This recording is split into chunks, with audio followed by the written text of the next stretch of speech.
Welcome to Outsourcing Matters, where we learn how to successfully integrate outsourcing into your business strategies.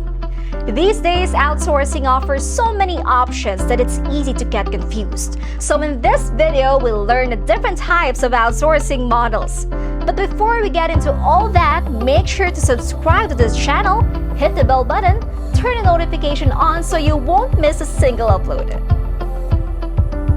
Now, terms like onshore, offshore, nearshore, call centers, BPO, and staff augmentation can understandably create a pretty confusing picture.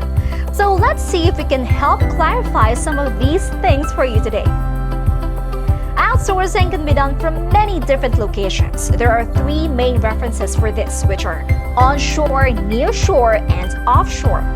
Now, a lot of people have the misconception that outsourcing entails sending jobs to a foreign company, but that's not necessarily the case.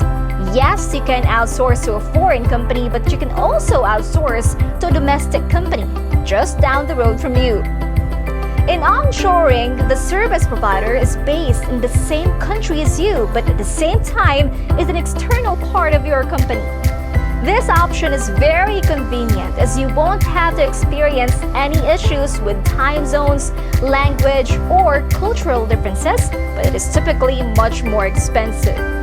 In nearshoring, the service provider is based in one of your neighboring countries, most likely in the same time zone.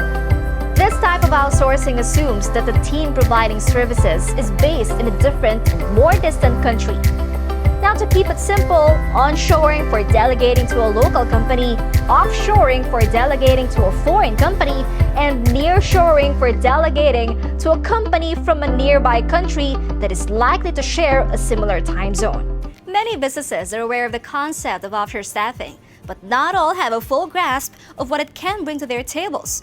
Offshore staffing is a common practice by many of the biggest names in the industry. Not only can you save 70% on staffing costs, it also leverages the global workforce, giving access to a pool of 8 billion highly qualified staff. It is the single most powerful tool in business and is changing the way that business is done. Want to learn more? Visit our website.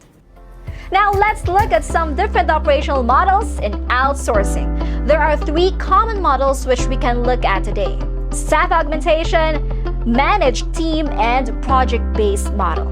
The different operational models highlight the different levels of involvement of the client and outsourcing firm, and also the nature of the work carried out. Let's take a closer look at each.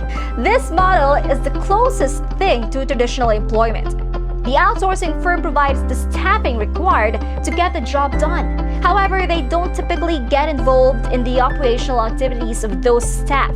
Instead, the day-to-day activities are managed by the client directly. Typically, these are long-term ongoing engagements, just like traditional employment. In a managed team model, both the client and the outsourcing service provider agree to share responsibilities and designate which task belongs to who. In this model, the outsourcing firm is typically providing more strategic input and operational oversight. The client is less involved with the individual staff and day-to-day activities. It is the responsibility of the outsourcing firm to manage this. Instead, the client is more involved with the higher level direction of the deliverables. Project-based outsourcing usually implies that the function is required for a limited time only. Unlike the other models where they are considered to be ongoing requirements, also the project-based work is more commonly managed in full by the service provider. This is similar to an agency function like a marketing, SEO, or web design agency. After having the brief and project requirements, the third party then owns the project for the duration of the contract. Outsourcing provides fantastic resources to get into a higher gear and to push your company to the next level. So make sure to carefully study which model best complements your processes to get the best results as possible. And that's all for today. Thank you for watching, and if you like this video, give it a thumbs up and check out this video right here. Bye!